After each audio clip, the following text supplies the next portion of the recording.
Na reflexão de hoje, Paulo nos expõe o ideal cristão neste trecho, não como um mandamento, nem tampouco como uma imposição, mas como uma exortação, uma instrução à comunidade de nossa fé e conduta, que a nossa fé e conduta sejam balizadas pelo princípio do Evangelho de Jesus.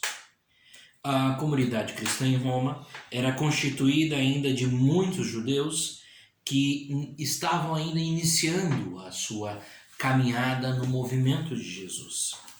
E era importante que ficasse claro que a ótica cristã não estava baseada na lei do talião, na lei do olho por olho, dente por dente.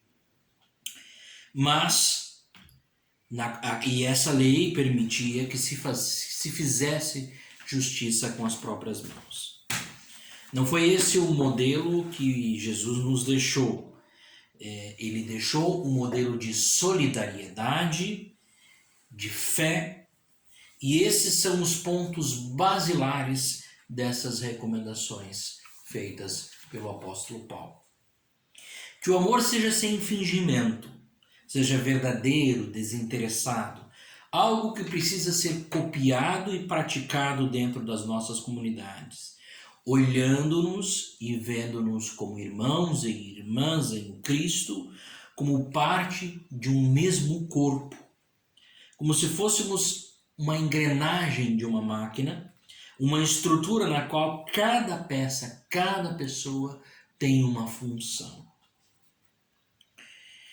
Cada pessoa tem a sua ocupação e essa ocupação é importante para que todo o corpo, todo o mecanismo possa trabalhar.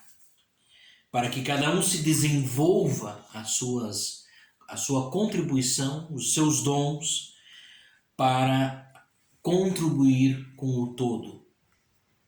Que nesse caso é a igreja, a paróquia, a comunidade que nós pertencemos. Não tem como distorcer esta exortação. Ela é clara e muito objetiva. Cada um doe seus dons a serviço da comunidade. E isso se chama discipulado. Quando ouvimos a vocação, devemos nos colocar e obedecer o chamado.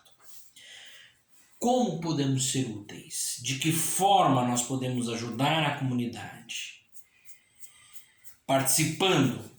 Como nós podemos ajudar essa comunidade da qual nós somos simpáticos? E isso é ser sal na terra e luz no mundo. É a característica do cristão. Colocar-se a serviço, olhar com compaixão e solidariedade para os outros e outras. A solidariedade deve ser sempre a base e a estrutura para quem quer discipular. Isso não pode ser barganhado também, não tem substituição. Ou é ou não é. Tanto que a solidariedade e a partilha não devem ser medidas, como diz Paulo, à comunidade cristã. Elas precisam ser generosas cada vez mais. É a marca essa do cristianismo. Depois vem algo um pouco mais difícil. Abençoai e abençoar aqueles que nos amaldiçoam. Desejar o bem para quem nos deseja o mal. Como é difícil para o ser humano. Como isso exige muito mais que solidariedade, compaixão. O perdão é algo que custa muito ao ser humano. Estamos tão enraizados em nosso ego, tão centrados em nós mesmos, que é difícil vencer o orgulho. Estamos acostumados a revidar, agir imediatamente. É tão cultural isso que nós aprendemos desde crianças. Se alguém nos bate e faz algum tipo de mal, a nossa primeira reação é devolver esse mal. Algo muito instintivo e profundo dentro de nós. Não é algo que se vence assim tão rápido também.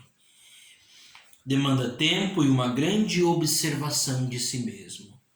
Através da oração, da meditação e da prática da vida comunitária, agindo com empatia, conseguimos alcançar melhores resultados. E com o tempo, as ações ruins das pessoas já não nos incomodarão e começaremos a sentir o verdadeiro sentimento do qual Jesus nos fala, que é a compaixão. Outra exortação, muito mais difícil ainda, sobretudo na sociedade desumana de hoje, é não aspirar às grandezas, ou seja, não desejar grandes riquezas também. Paulo nos instrui a subverter o princípio da acumulação, tão forte no pensamento atual. Aliás, as palavras de Paulo sempre são muito atuais nos dias de hoje. A lógica vigente nos leva a ter pelo ter, quanto mais tem, mais se quer. É quase que doutrinal isso em nossa vida. As pessoas aprendem desde pequena, isso está no cerne da nossa educação individualista e contra-evangélica. A competição é estimulada o tempo todo e desde muito cedo.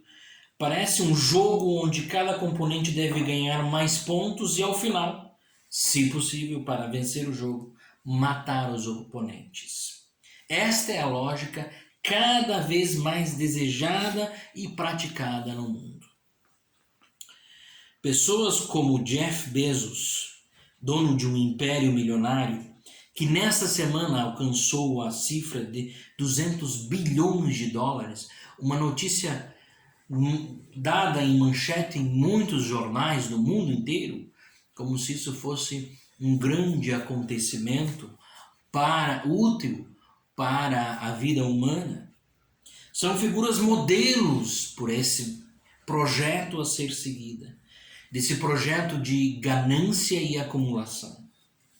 Enquanto isso, milhares dos seus empregados ganham salários de fome, trabalhando horas longe de suas famílias por um pouco, lutando para sobreviver.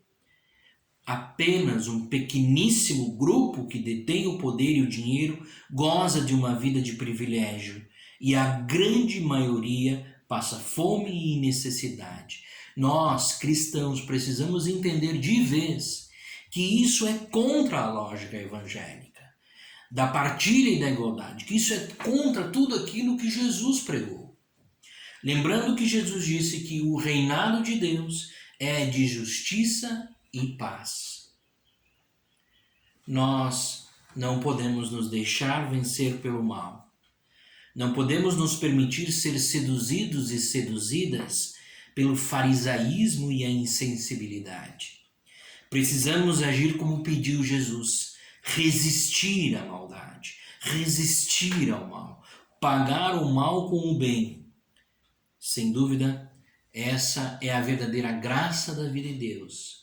Este é o verdadeiro tom que devemos dar à nossa vida se queremos discipular, se queremos caminhar nesse movimento que se chama movimento de Jesus.